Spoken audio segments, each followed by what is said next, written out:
Muy buenas tardes, estamos en una nueva columna de ¿Qué está pasando? Esta columna de noticias internacionales, latinoamericanas y argentinas en la que tratamos de dejar de consumir noticias para tratar de pensar el hilo conductor entre lo que pasa en el mundo, en la región y en el país, con la intención de poder ver qué es realmente lo que podemos hacer frente a lo que está pasando. Estas semanas fueron las elecciones en Estados Unidos, así como fue muy importante hace unos meses atrás las elecciones en Venezuela y casi medio planeta veía qué iba a pasar en las elecciones en Venezuela.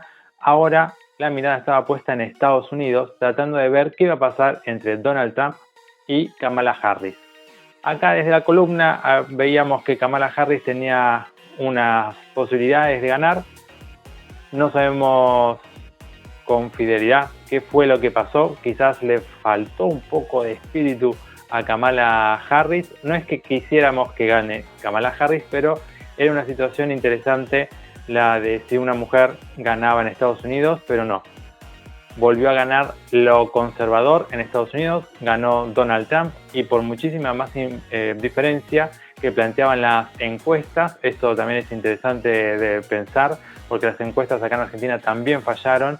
También fallan allá en Estados Unidos. El sistema de preguntarle a la gente parece que no estaría funcionando, esa forma de ver qué decisiones toma el electorado. La semana pasada publicamos cómo es que se vota en Estados Unidos. Eso quedó en el último video, en el link del bonus. Pueden ir a verlo para tratar de entender cómo es que se vota en Estados Unidos y cómo es que llega a ser alguien presidente. Donald Trump presidente, ¿qué significa para el mundo y para la Argentina? En pocas palabras, lo vamos a ir viendo un poco en la columna, lo que significa o lo que podría llegar a significar en realidad es un alto, un poco, no de mucho, pero un alto a la guerra en Ucrania. Fue lo que venía proponiendo Donald Trump, que él podía parar la guerra de un día para el otro. Lo que tiene a favor Trump en esto es que es cierto que en su gobierno es el primero de Estados Unidos en su mandato anterior que no invadió nuevos países y que además hizo que se retiraran de Afganistán.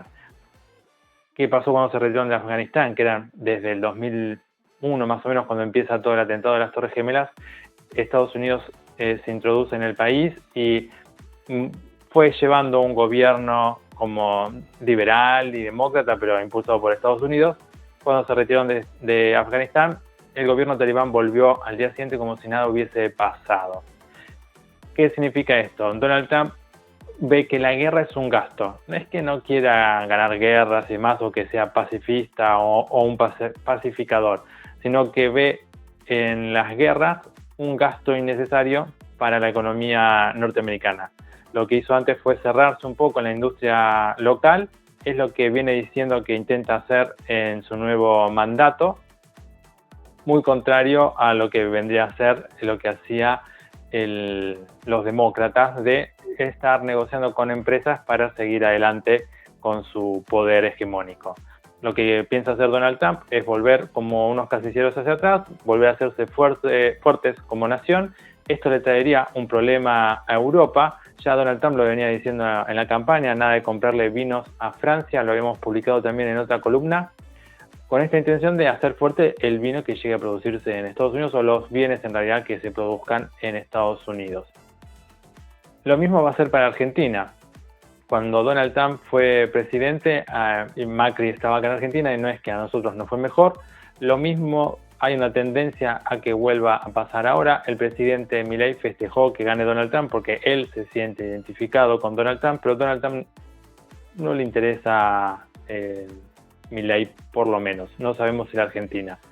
Sabemos que sí hay interés por el lado de Elon Musk, que está asociado con Donald Trump en el litio que da acá en Argentina, en venir y poder retirar lo más barato posible ese recurso mineral para poder hacer sus propias baterías para lo que sea, autos eléctricos, celulares, computadoras, lo que quieran hacer a nivel electrónico.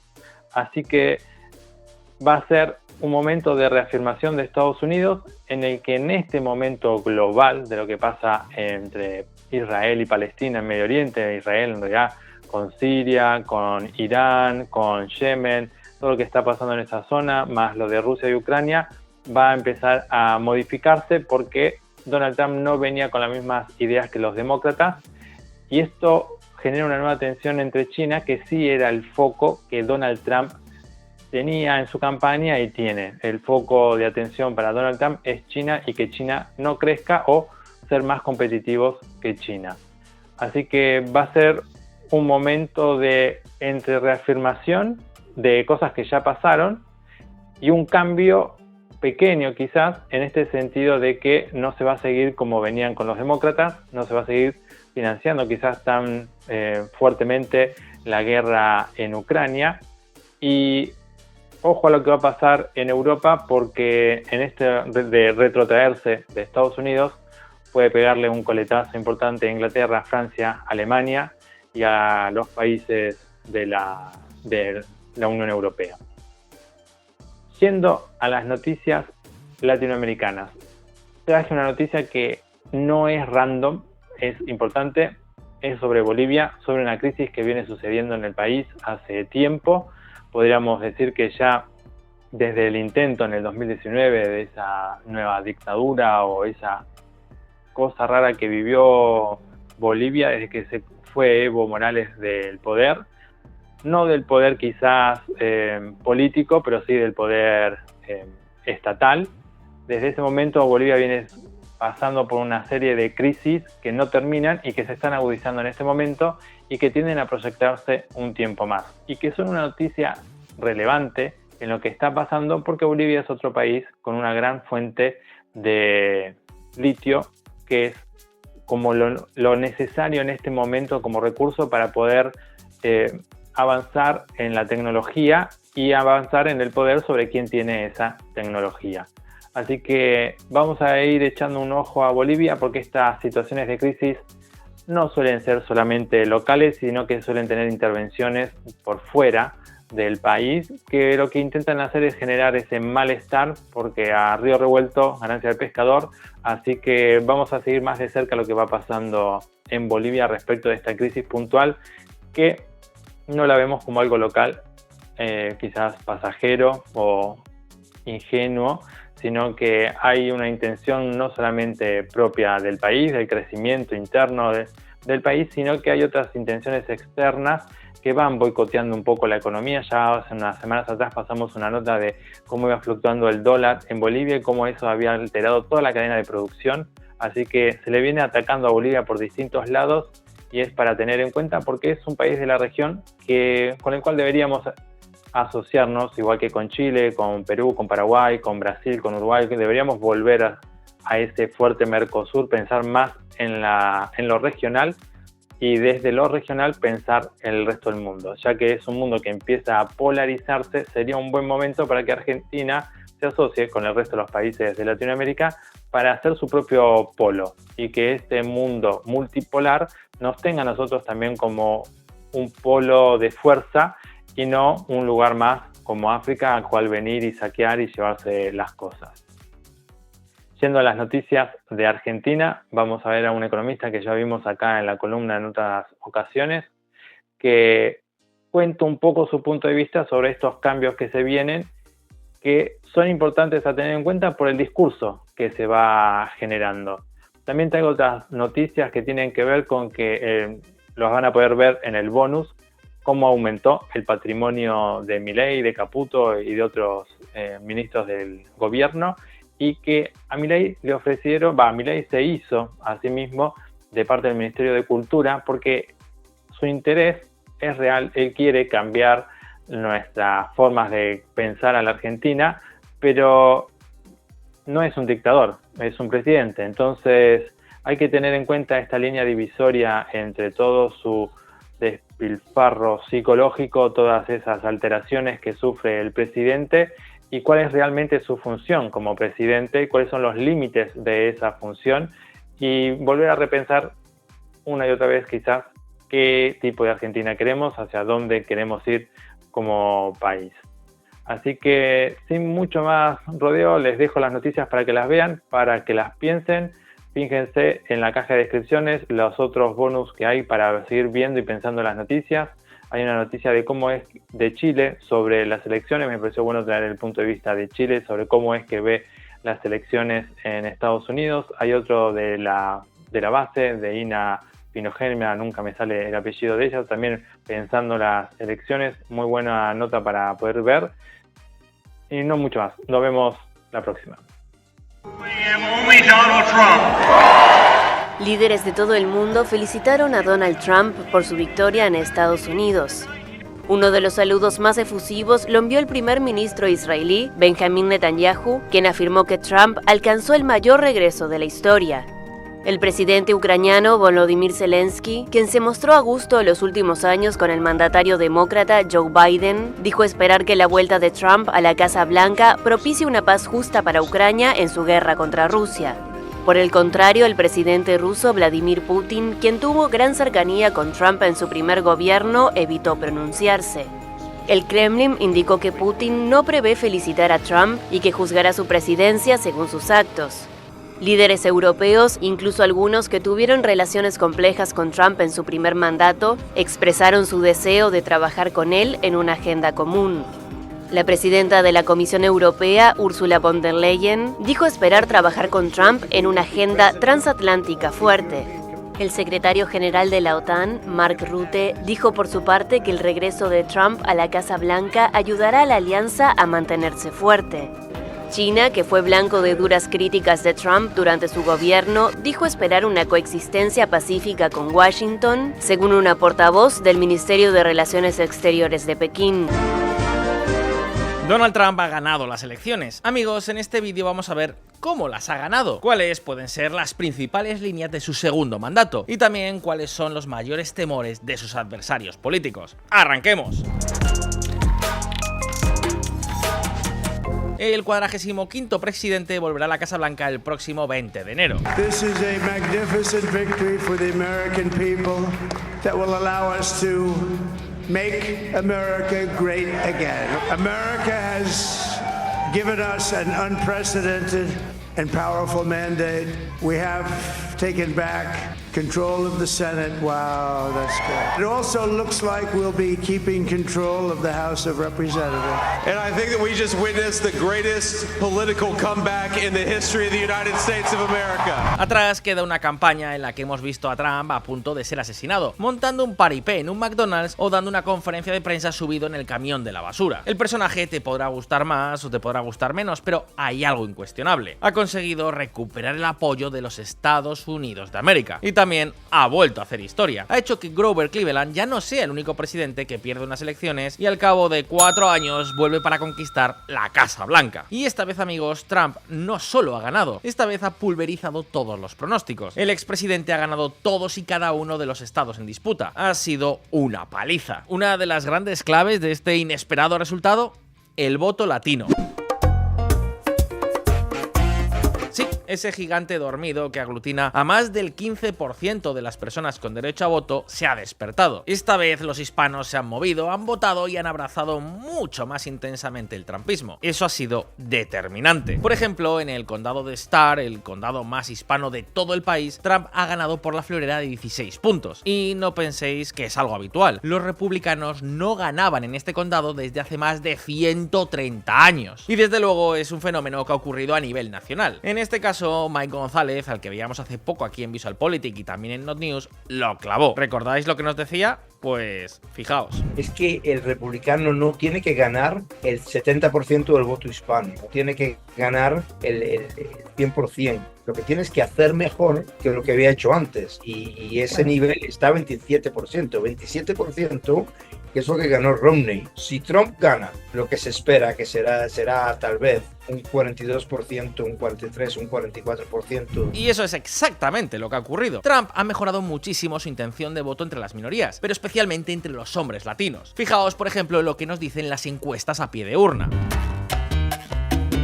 El resultado es que Trump ha mejorado su intención de voto entre los hombres latinos 17 puntos. Es una salvajada, un cambio sideral. Hablamos de millones de votos que le han dado la vuelta por completo a las elecciones. El voto de los hombres afroamericanos también le ha flaqueado a Harris, pero con los hispanos la cosa se ha ido de madre, ha sido una sangría. Y amigos, eso es lo que le ha costado a los demócratas las elecciones y lo que ha creado la ola republicana que hemos visto. Una ola que también hará que los republicanos se hagan con el control tanto del Senado como probablemente de la Cámara de Representantes, a lo que además también tenemos que sumar la mayoría que ya tienen en el Tribunal Supremo. En otras palabras, que la nueva administración tendrá un poder simple y llanamente gigantesco, y en esto han tenido mucho que ver, como os digo, el gran cambio político de los votantes latinos. Pero no solo es una cuestión de poder en las cámaras, es que además esta vez Donald Trump no viene solo. Para hablar de lo que sucede en Bolivia, voy a saludar a esta hora a Daniel Valverde, es abogado constitucionalista y analista político. Señor Valverde, buenas tardes, bienvenido a nuestro programa hoy en NTN 24. Muchas gracias, muy buenas tardes, Hugo. Bueno, sus órdenes. Gracias, un placer. 19 días de protestas, graves afectaciones a Cochabamba, que es este sector importante, productivo del país. No hay combustibles, no hay alimentos. Hoy el tema de la retención de militares. Es una situación que parece que se está saliendo de todo control. Es una crisis política aguda la que vive nuestro país.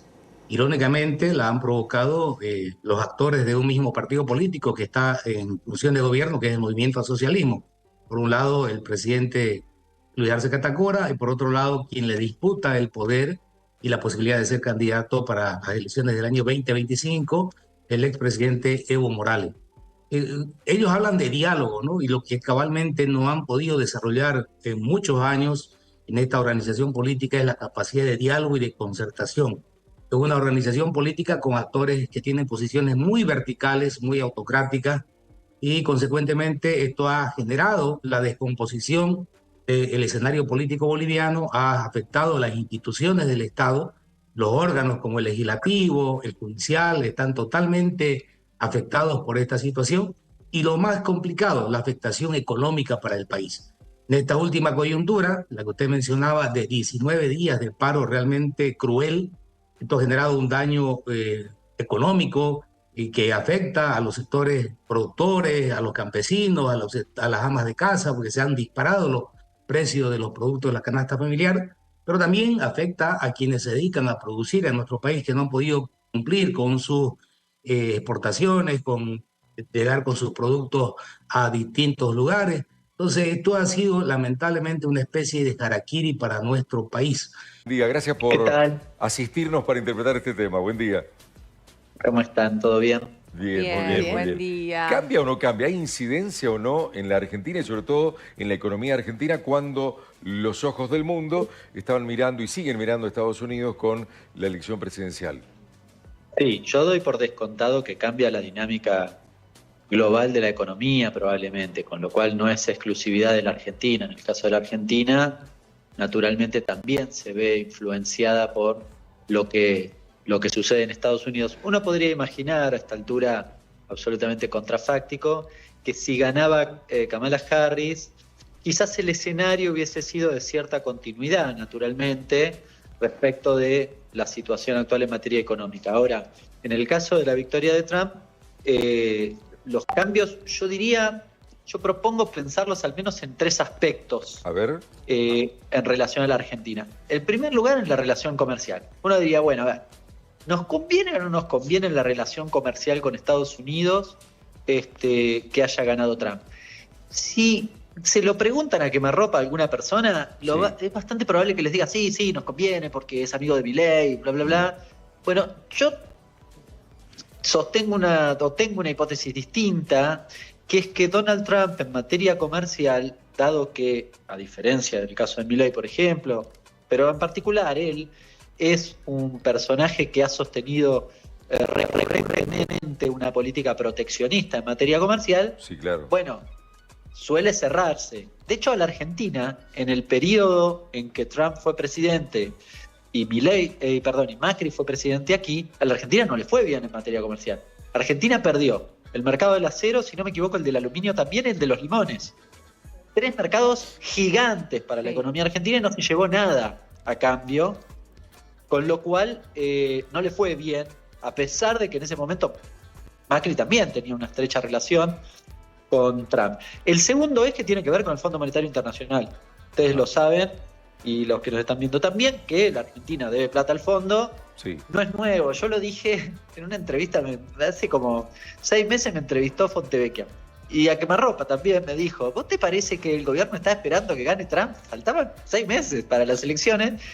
Y la verdad que le dije que sí en ese momento, y sostuve y sostengo hasta hoy que una de las apuestas principales en materia de la relación con el Fondo Monetario Internacional del gobierno era que ganara Trump. Le rezaban, le encendían velas para que ganara Trump.